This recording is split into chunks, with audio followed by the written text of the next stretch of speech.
de enfermedad vascular cerebral. Pues nos ha quedado claro la importancia que tienen los médicos de urgencias en el equipo multidisciplinario que atiende a estos pacientes, y es un placer para mí estar aquí con ustedes en este excelente evento. Vamos a hablar de propuestas para mejorar la atención de la enfermedad vascular cerebral en Latinoamérica y en particular de lo que yo pienso que en realidad mejora la atención de los pacientes, que es los sistemas de atención del ictus. Yo creo que las grandes revoluciones que hemos tenido en la atención de enfermedad vascular cerebral han sido varias, vamos a hablar de ellas, pero una de las principales ha sido esta idea del sistema de atención organizado del ictus. Todos buscamos en nuestros hospitales la atención con trombolisis, con trombectomía, estos tratamientos importantes que tienen mucho impacto, por supuesto, sobre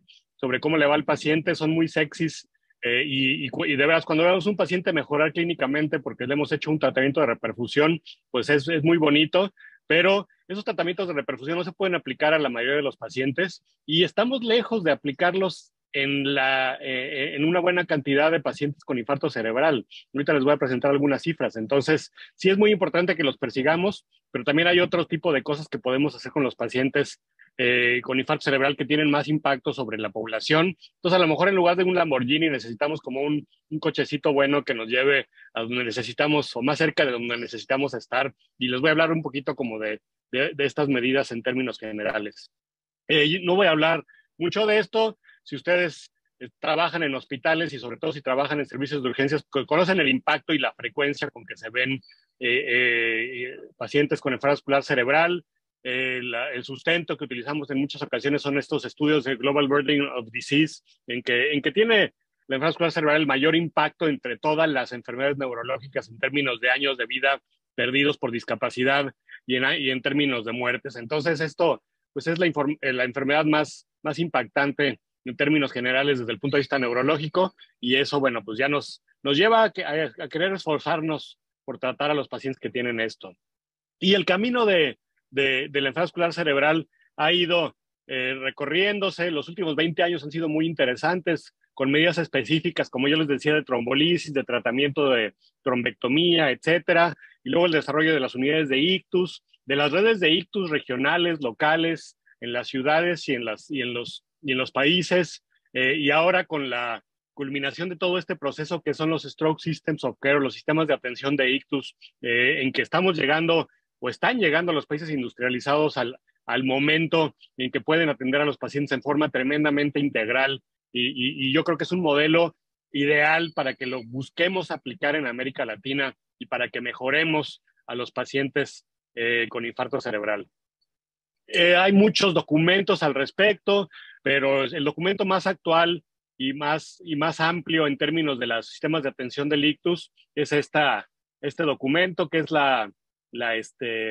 es de la American Heart Association, en que se establecen las guías para los sistemas de atención del ictus. Y como ustedes pueden ver acá, hay dos aspectos muy importantes. Primero, dicen qué categorías de hospitales certificados deben atender al infarto cerebral. El hospital listo para infarto agudo, el centro de ictus primario, el centro de ictus avanzado y el centro listo para trombectomía. Pero más que otra cosa, un sistema de ictus va más allá de lo que se hace en el hospital, viene desde la educación a la comunidad en términos de conocimiento de factores de riesgo, de estilo de vida. Me interesaba mucho lo que le decía la doctora en términos de cuál es el concepto que tienen, por ejemplo, en nuestras poblaciones indígenas y no indígenas de lo que está sucediendo en su cerebro. Yo creo que una cosa en la que fallamos mucho los médicos es que tenemos los términos muy claros, pero no estamos llevando a los pacientes a ese entendimiento cercano al que nosotros tenemos. Entonces, educación en la comunidad, pero también educación en la comunidad para reconocer los síntomas que están teniendo y saber que tienen que ir al hospital y etcétera. La prevención primordial en pacientes que no tienen ningún factor de riesgo, en niños, en pacientes que no pensaríamos que están en el camino de la enfermedad vascular cerebral, pero desde ahí empezar la prevención primaria en pacientes que no han tenido infarto cerebral, pero que tienen factores de riesgo, pero que tienen la edad, que tienen diabetes, hipertensión, todo lo que ustedes conocen, y trabajar sobre ellos, porque el mejor infarto cerebral es el que no sucede, pero cuando sucede, trabajar con los servicios de urgencias médicas, con los técnicos de urgencias médicas, perdón, en los servicios prehospitalarios, el tratamiento agudo del cual hablaremos y que es muy importante, pero también la prevención secundaria, la rehabilitación del infarto cerebral, y todo esto en un contexto muy importante que es de calidad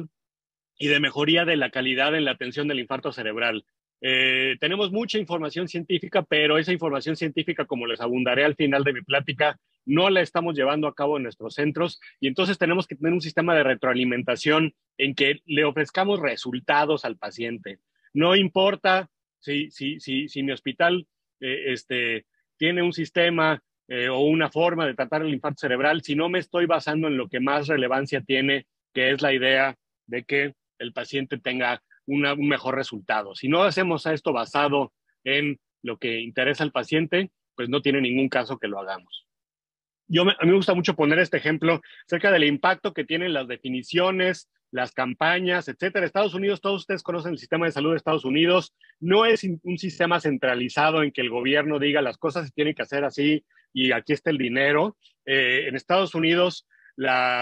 hay asociaciones como la American Heart Association y se van haciendo iniciativas y etcétera. Y vean lo que sucedía en 2010. En 2010 sacaron este artículo en que analizaba qué tan rápido puede llegar un paciente a un centro de ictus o a una unidad de ictus certificada, y llegaron a la conclusión en 2010 que 50% de la población en Estados Unidos tenía acceso a la atención organizada del infarto cerebral, que está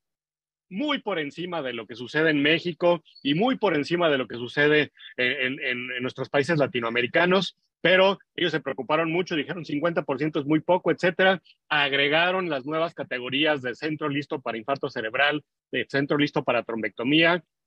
promovieron mucho que los hospitales se certificaran, etcétera, y ahora en 2022 ellos ya reportan que más del 96% está a menos de una hora de un centro de ictus en Estados Unidos. Entonces, una cosa que a mí me llama mucho la atención del impacto en 10 años que pueden tener los cambios en las políticas, pero no ni siquiera en las políticas de gobierno, en las políticas de las asociaciones y etcétera, ¿no? Vamos a hablar un poquito de cada uno de los aspectos que tiene un sistema de ictus. Las unidades de ictus, que son la base hospitalaria del sistema de ictus, nacen por ahí de 1988, en que hubo un análisis en Estados Unidos y en el Reino Unido de los sistemas de atención del infarto cerebral, y ellos llegan a la conclusión de que eran desorganizados, fragmentados, que no seguían a las necesidades del paciente y que no había datos que nos hablaran de que el tratamiento era efectivo. Si ustedes se acuerdan en épocas previas y en muchos hospitales todavía en esta época, lo que se hace con los pacientes es que se les pone en una cama, se les pone un suerito, se dice, bueno, hay que evitar infecciones, pero no hay un tratamiento modificador de la evolución del paciente, y de esto se dieron cuenta. Luego vino toda una idea de ir haciendo terapias intensivas neurológicas, terapias de rehabilitación neurológica y posteriormente unidades de ictus. ¿Y qué sucede en la unidad de ictus? En la unidad de ictus sucede todo esto que ustedes ven ahí. Hay una etapa aguda de tratamiento, una etapa subaguda de tratamiento y una etapa de rehabilitación y de regreso del paciente. Y en la etapa aguda se hacen los tratamientos de reperfusión y los tratamientos de medidas generales para mejorar la evolución del paciente. En la etapa aguda se trata de prevenir complicaciones específicas que son lo que mata al paciente con infarto cerebral: la trombosis venosa profunda, la tromboembolia pulmonar, la neumonía hospitalaria, cosas específicas que tienen mucho impacto sobre la mortalidad que tiene el infarto cerebral y sobre el desenlace funcional del paciente. Se hace un estudio etiológico correcto con parámetros específicos, prevención secundaria, se hace la rehabilitación temprana, ausente todavía en muchos de nuestros hospitales, y se hace educación al paciente, educación a la familia, se evalúan las necesidades al egreso, si el paciente quedó con un déficit, cómo se va a ir a su casa y cuál es el plan para reintegrarlo a sus actividades, y todo esto es una unidad de ictus. Este es el modelo de unidad de ictus, que es la base, como les digo, hospitalaria de los sistemas de ictus. Y esto ya es el estándar mundial en los países industrializados. Empieza en Latinoamérica a haber cada vez más unidades de ictus, afortunadamente, o centros de ictus, no necesariamente una unidad que es un espacio específico de 6 camas donde solo, o de 3 camas donde solo se ven infartos cerebrales, pero todo el hospital puede ser parte de esta organización con protocolos específicos por escrito, con la coordinación entre todos los servicios, urgencias, terapia intensiva, piso de hospitalización, rehabilitación, etcétera. Y esto se ha vuelto el estándar de tratamiento a nivel mundial. Y ya en Latinoamérica yo creo que estamos en una época muy interesante y en parte, gracias a la gente de medicina de emergencias, en que se ha promovido el modelo de centro de ictus y la certificación de los centros de ictus y etcétera. Entonces ya Latinoamérica está despertando, yo creo que a esa necesidad. No voy a entrar en detalle, pero hay mucha información científica de que un centro de ictus o una unidad de ictus mejora al paciente le va mejor en términos de mortalidad y le va mejor en términos de discapacidad cuando tiene un infarto cerebral. Y entonces es un tratamiento efectivo, es un tratamiento complejo, que no es darle una medicina al paciente, pero que en su conjunto mejoran al paciente con infarto cerebral. Posteriormente viene la trombolisis intravenosa y no voy a hablar del detalle de la trombolisis intravenosa porque no es el propósito de la plática y además ustedes lo han abundado muy bien en este documento que van a presentar y que mis felicidades por ello, pero vamos a hablar de la trombolisis intravenosa en el contexto de lo que es un sistema de atención del ictus. Siempre decimos la trombolisis no es un medicamento, es un proceso que lleva al paciente a trombolizarse y a tener el mejor resultado. Viene desde el manejo prehospitalario en que la gente de prehospital sabe a qué hospital llevar al paciente y con qué rapidez, la selección adecuada del paciente, la aplicación correcta del tratamiento de reperfusión y los cuidados post-trombolisis y vigilancia. Y esto es lo que nos garantiza los buenos resultados que tenemos con trombolisis intravenosa. Todos ustedes saben que entre más rápido le apliquemos al paciente la trombolisis intravenosa, más posibilidad tiene de tener un beneficio. Aquí lo vemos plasmado como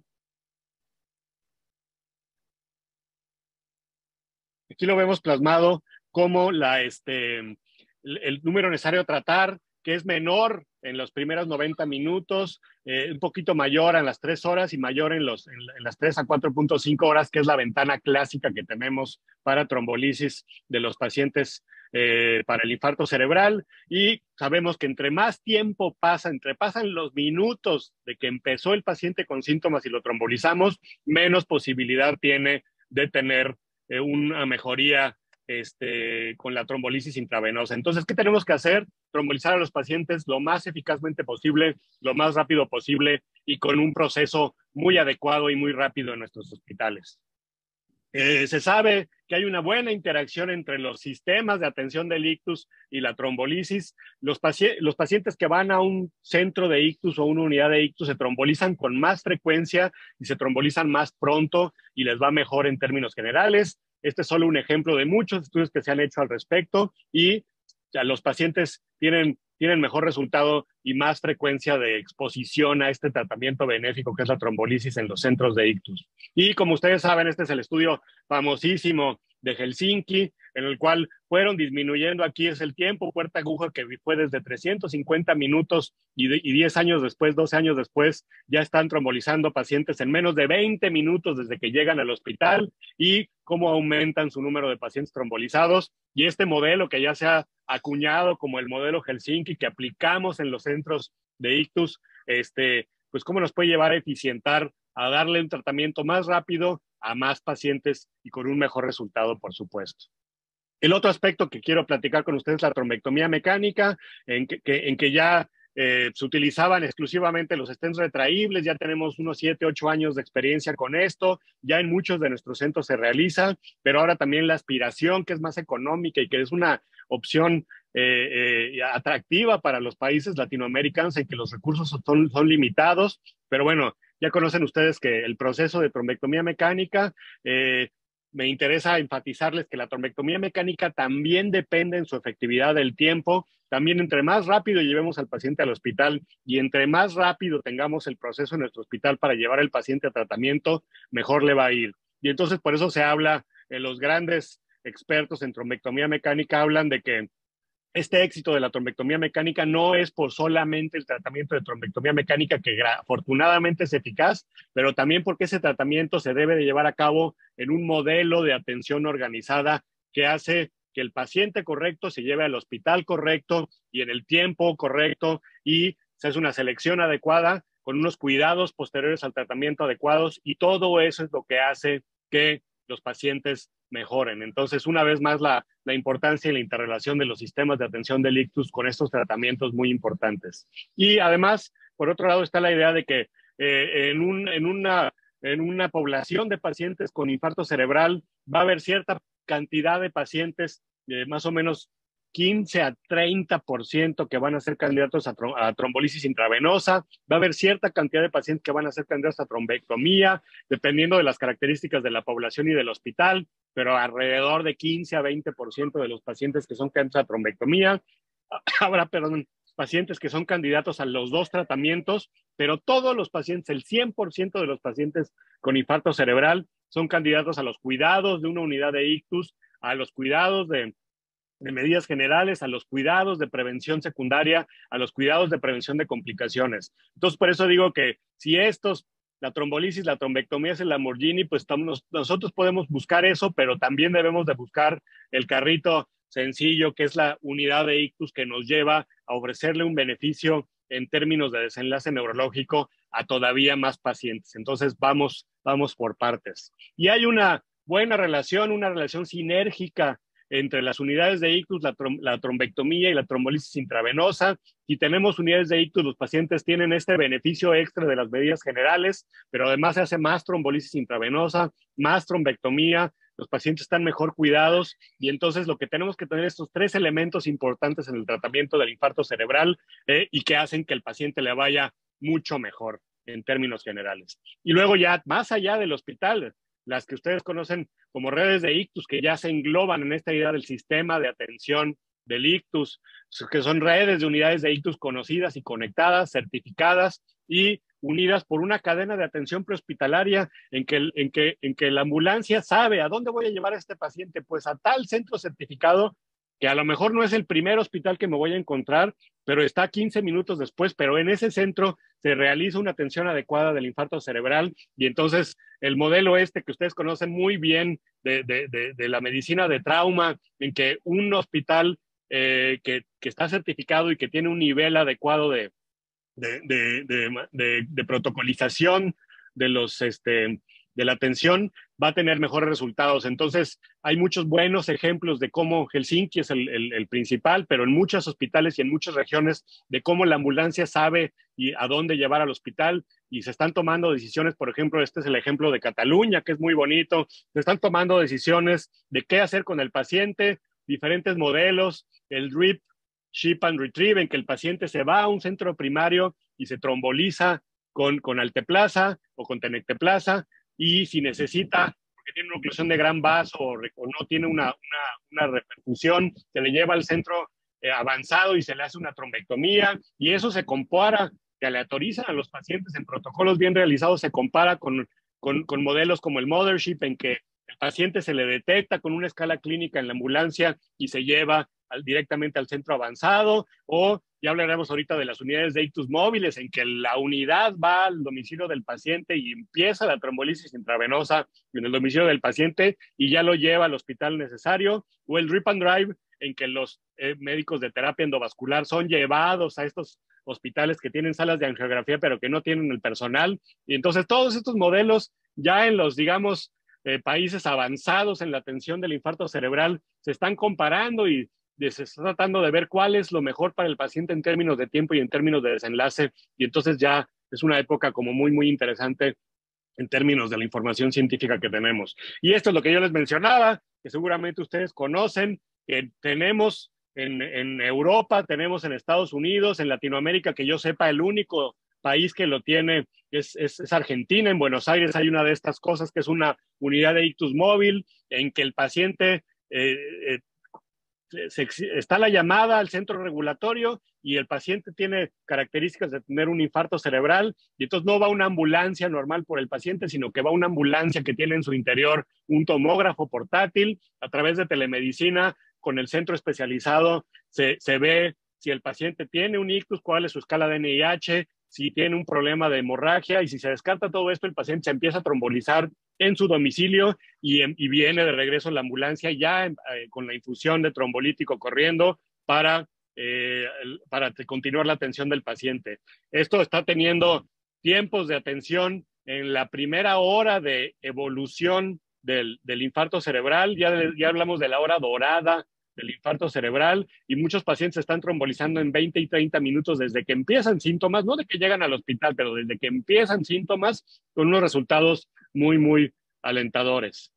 Y entonces yo siempre pongo, ¿qué es lo que pasa cuando hacemos un sistema de atención del ictus? Disminuye la discapacidad, la mortalidad. En esta gráfica de acá ustedes tienen lo que pasa en Alemania, en centros que tienen una unidad de stroke, en centros que la desarrollaron más tarde, y en todos los centros y en todo el sistema hospitalario va disminuyendo la mortalidad en este caso, y en este otro caso es la discapacidad que se ve en este modelo de unidades de ictus, que es un grupo de pacientes no seleccionados de ictus que se están trombolizando y se están tratando en un sistema de atención del ictus de forma muy temprana, y ya más del 60% de los pacientes quedan sin discapacidad. Entonces ya hablamos de que el ictus es una enfermedad curable si uno tiene todo este sistema de atención en la mayoría de los pacientes, y eso es lo que debemos de buscar en Latinoamérica. Debemos de buscar este resultado con este modelo, que es lo que ha mejorado a los pacientes.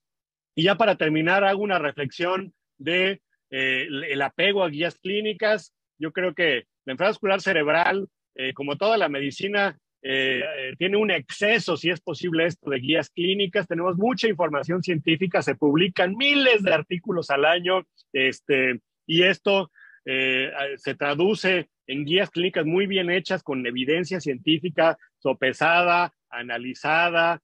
por expertos, etcétera. Y tenemos mucha información científica, pero desgraciadamente, tanto en Estados Unidos como en Europa y mucho más en Latinoamérica, el apego a las guías clínicas es bajo. Se analiza y se habla eternamente de esto. La gente, los médicos, no conocemos las guías clínicas, o si los conocemos no las aplicamos, y entonces si no hay este proceso de retroalimentación de que quién está tratando al paciente y cómo lo está tratando, entonces nos alejamos de esa evidencia científica que ya tenemos. No podemos decir que no hay evidencia científica, pero sí podemos no realizarla. En México lo conocemos muy bien, hay una brecha tremenda entre la evidencia científica y la práctica clínica.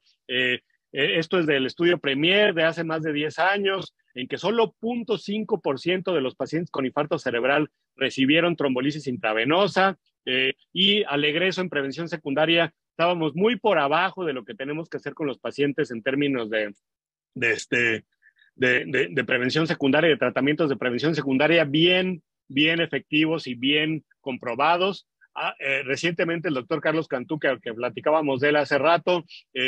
sacó este nuevo estudio en hospitales de la Ciudad de México de segundo nivel. O sea, tampoco son hospitales rurales, son hospitales que están en la ciudad más grande del país, y aquí trombolisis intravenosa en 3.6% de los pacientes. Solamente en cuanto en realidad 37% de los pacientes llegan en las primeras 4 horas y media. Entonces, todos estos pacientes serían candidatos a trombolisis. Prácticamente no se realiza terapia endovascular, incluso en la Ciudad de México. Pocos pacientes se les hace el electrocardiograma, todavía menos ecocardiograma, Doppler, y el egreso del paciente con medidas de prevención secundaria todavía está muy por atrás de lo que debería suceder. Entonces todavía falta mucho para estar ni siquiera en lo mínimo indispensable. Podemos llorar o podemos hacer algo al respecto.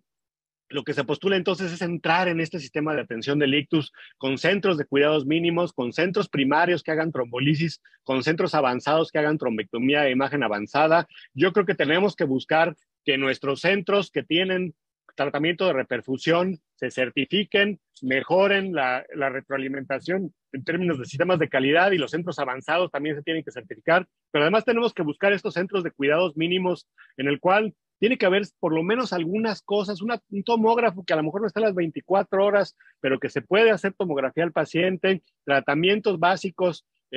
aunque no haya trombolisis, pero tratamientos básicos de prevención secundaria, prevención de complicaciones, el abordaje etiológico.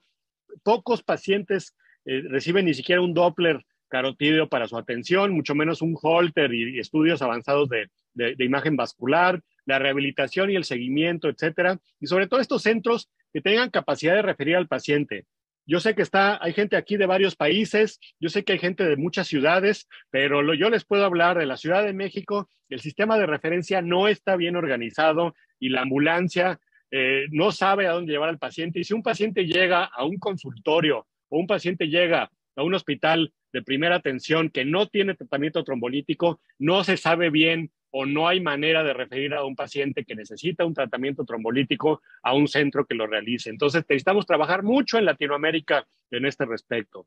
Entonces vamos a buscar el Lamborghini, vamos a buscar la trombectomía y la trombolisis y todos estos tratamientos los debemos de buscar, pero primero vamos a buscar los centros de ictus y las medidas generales, etcétera, y a lo mejor antes vamos a buscar la motoneta, los centros esenciales que tengan, aunque no tengan tratamientos de reperfusión, que tengan los cuidados generales útiles para más del 70-80 de los pacientes con infarto cerebral y que tengan un buen mecanismo de referencia para mandar al paciente que les llegue en agudo, que es candidato a reperfusión, a los centros de trombolisis y trombectomía. Siempre pongo el ejemplo, los buenos ejemplos son importantes. En Brasil, que han avanzado muchísimo con esto, con centros certificados, con trombolisis, con trombectomía, ahora que ya está cubierta por el sistema de salud en términos económicos. En Chile, en que ya a nivel legal, nacional, la atención del infarto cerebral está contemplada y cómo ha habido avances en Latinoamérica y cómo debemos continuar estos avances e impulsarlos mucho más.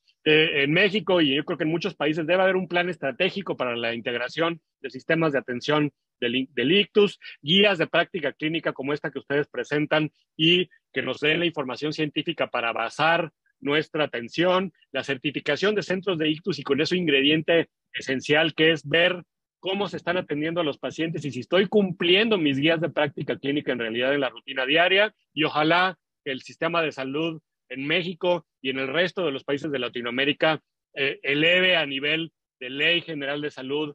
tenga en los diferentes sistemas de salud presupuesto para los pacientes y esto sea una cosa a nivel de gubernamental. ¿Cuáles son las trampas en que podemos caer? Decir que el gobierno lo tiene que hacer, el gobierno no lo va a hacer o lo va a hacer ya que nosotros lo hagamos y que vean que es una cosa que tiene impacto y que es importante, que otros hospitales deben hacerlo antes que el nuestro, el centro de tercer nivel, etcétera. Eso no nos importa, no nos interesa donde estemos, podemos buscar ser un centro de atención esencial con el manejo básico importante para el infarto cerebral, o un centro de atención primario que tromboliza, o un centro de atención avanzado que hace trombectomías, y etcétera. Pero lo que podamos hacer en nuestro centro lo tenemos que hacer mejor. Y jamás decir así, siempre hemos tratado a los pacientes. Yo creo que eso ya está existiendo un cambio generacional. Yo cuando empezaba a dar pláticas de esto, se me acercaban los neurólogos y los urgenciólogos y me decían, doctor, eso que está diciendo de la trombolisis nunca se va a hacer en este hospital porque no lo vamos a hacer, porque no tenemos tiempo, porque bla, bla, bla. Ya no está sucediendo esto, ya hay un interés, yo creo, de las nuevas generaciones y sobre todo de urgenciólogos, más que de neurólogos, debo decirlo, de ofrecer estos tratamientos. Y el inicio empieza en casa, en el hospital donde yo estoy, tengo que mejorar las cosas para que mejoren en el país y en Latinoamérica eventualmente. Mi conclusión, existen tratamientos útiles para el ictus isquémico, su uso tiene efectos sinérgicos benéficos, trombolisis, trombectomía y unidades de ictus se tienen que conjuntar en un sistema de atención del ictus que vea al paciente desde la cuna hasta que se muere,